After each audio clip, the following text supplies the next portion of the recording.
Esse pode ser o fim do Google, né? O fim do império e o monopólio do Google. Rafael Dose aqui, você está no meu escritório. Hoje a gente vai falar rapidinho sobre o SearchGPT.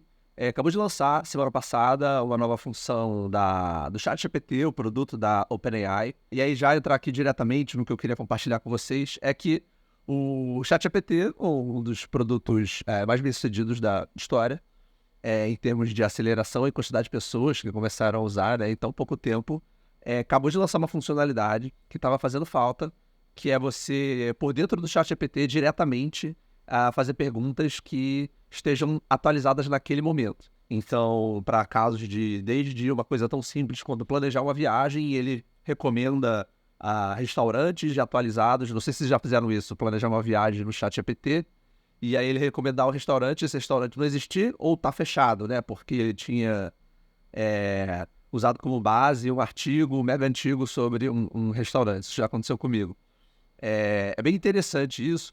Isso acabou rolando um burburinho na internet e algumas pessoas no Twitter falando sobre como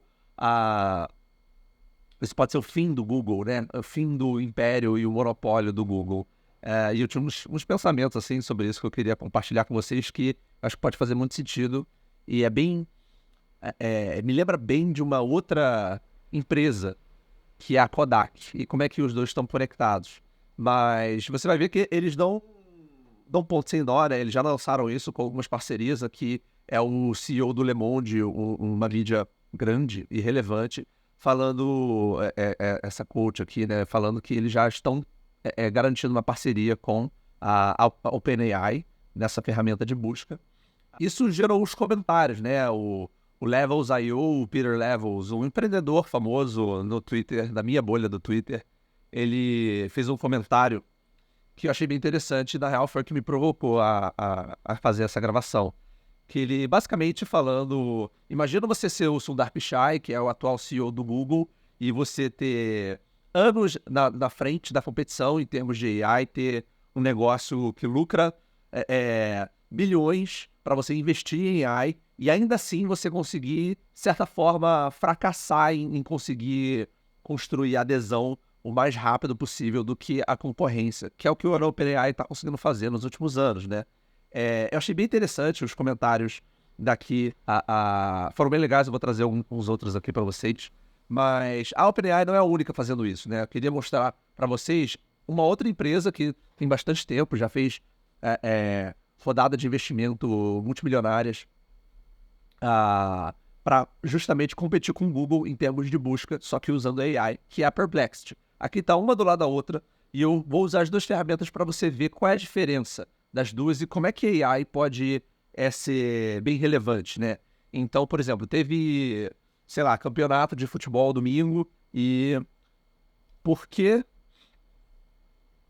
quem ganhou o jogo de domingo e por quê?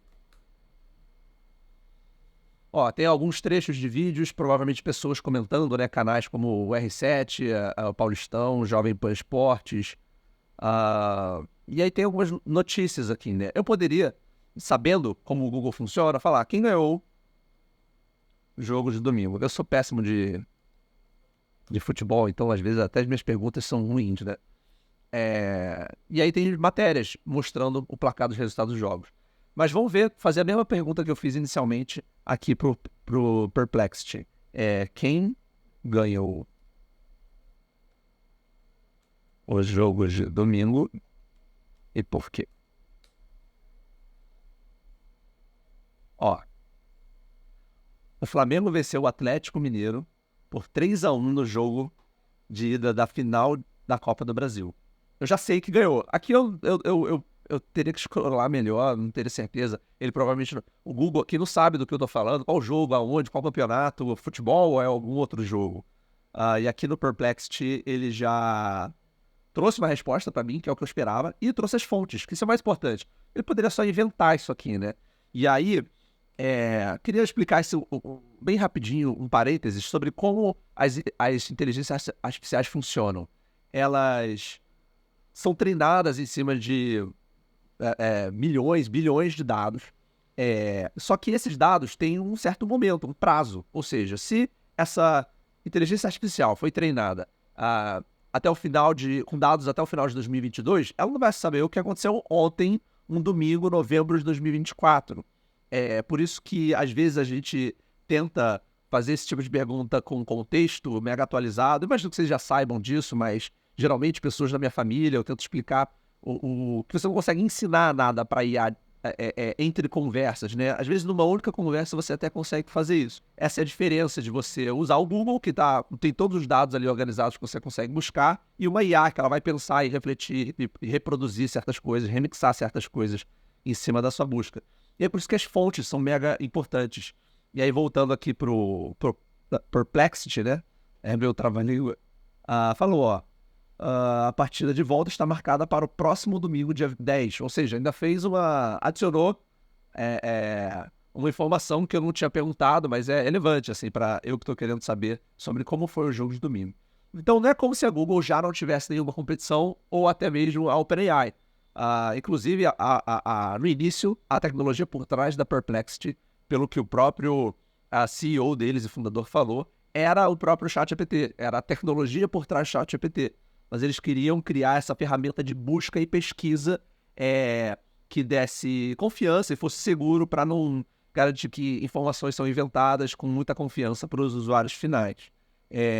Mas por que eu acho que isso aqui pode gerar uma reflexão um pouquinho além do que a gente está discutindo aqui, né? Porque tem esse caso aqui famoso, essa matéria foi escrita em 2012, de como a Kodak fracassou. E em 2012 a Kodak é uma empresa gigante, tem mais de, 150 anos de idade, se não me engano, uma líder em fotografia, né, para pensar que fotografia foi a tecnologia de imagem do século XX, e ela conseguiu fracassar. Mesmo tendo todo esse dinheiro e toda essa vantagem, e o que esse artigo revela, né, outras coisas revelam, mas esse artigo consegue sintetizar bastante, foi que eles mesmos inventaram a fotografia digital. Mas o principal negócio deles não era fotografia digital, era fotografia de filme. Você precisa comprar mais filmes e mandar revelar. Então tinha uma cadeia de valor e serviço ali que era muito bom para a Kodak e não valeria a pena ela perder isso. Inclusive, aqui está o inventor da Kodak, ele mesmo falou isso, né? Que ele inventou a câmera digital e quando ele trouxe para a alta gestão, o pessoal basicamente não levou ele em consideração. E uns anos depois, né, umas décadas depois, se eu não me engano, acho que ele inventou em 1975, mas se eu não me engano, quando a Sony começou a crescer no mercado de câmeras digitais, uma pesquisa interna e de mercado foi feita pela própria Kodak, que viu que eles precisavam se movimentar para o lado digital, mas talvez dali já fosse tarde demais, talvez a cultura da empresa não estava otimizado para isso, para receber esse nível de mudança. E as consequências desse atraso, ou talvez até dessa negação do que as pessoas de fato queriam, levou ao fracasso e à falência da Kodak, né? Lógico, foram muitas outras coisas, mas certamente isso devia estar ali como um pilar dessa queda, né? E a gente pode ver isso de forma quantificável, né? Tá aqui o resultado de valor de mercado da empresa e comparado à própria Sony, né? Que, lógico, ela expandiu para muito mais do que câmeras digitais, para mídias e música e jogos e filme e entretenimento no geral, mas dá para ver que uma empresa tem claramente ascensão e outra claramente nos seus finalmente, né? E aí, por isso que eu acho interessante. Por que não pode estar acontecendo a mesma coisa com a Google? Querendo ou não, a Google tinha os melhores pesquisadores e melhores engenheiros de inteligência artificial do mundo trabalhando lá dentro.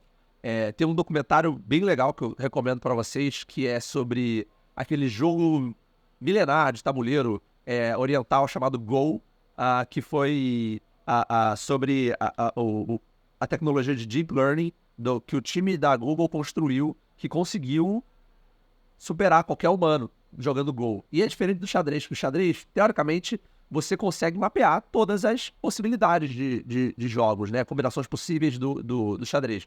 O Go é quase que impossível. Seria uma quantidade de tempo quase infinito para você calcular isso. Então, um computador não conseguiria calcular todos os casos, teria que ser uma abordagem diferente para solucionar isso.